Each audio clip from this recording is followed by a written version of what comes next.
श्री राजकुमार सांगवान। धन्यवाद सभापति महोदय, आपने मुझे आज स्वास्थ्य सुरक्षा से राष्ट्रीय सुरक्षा उपकर विधेयक 2025 पर बोलने का अवसर दिया है।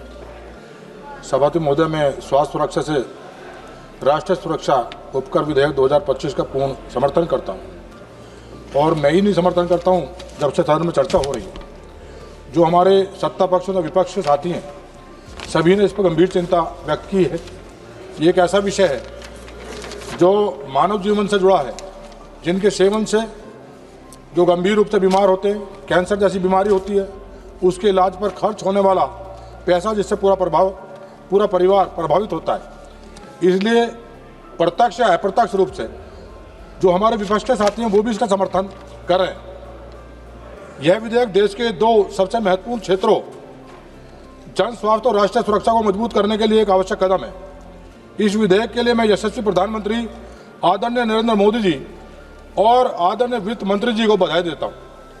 महोदय, पान मसाला और अन्य अधिसूचित वस्तुओं पर उपकर लगाकर सरकार जो अतिरिक्त संसाधन जुटाना चाहती है, वह सीधे स्वास्थ्य सेवा और सुरक्षा परियोजनाओं में खर्च होगा। यह व्यवस्था पारदर्शी है और समाज के हित में है। इस बिल के आने से अवैध उत्पादन, मशीनों की गलत घोषणा, टैक्स चोरी जैसी समस्या पर नियंत्रण होगा। सभापति महोदय, देश में तंबाकू कई यूनिटें बिना रजिस्ट्रेशन चल रही हैं। अक्सर पाउच गलत तरीके से घोषित की जाती है और बड़े पैमाने पर कर चोरी होती है। इसलिए इस बिल में निरीक्षण, तलाशी और जब्ती कड़ी सख्तियां दी गई हैं, ताकि अवैध व्यापार को रोकने में प्रभावी कार्रवाई हो सके।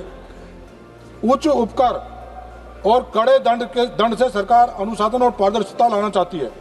सभापति महोदय, राष्ट्रीय सुरक्षा की जरूरतें लगातार बढ़ रही हैं, इसलिए आधुनिक हथियार, तकनीकी निगरानी, सीमा प्रबंधन, साइबर सुरक्षा, इन सभी क्षेत्रों में निरंतर निवेश की आवश्यकता है।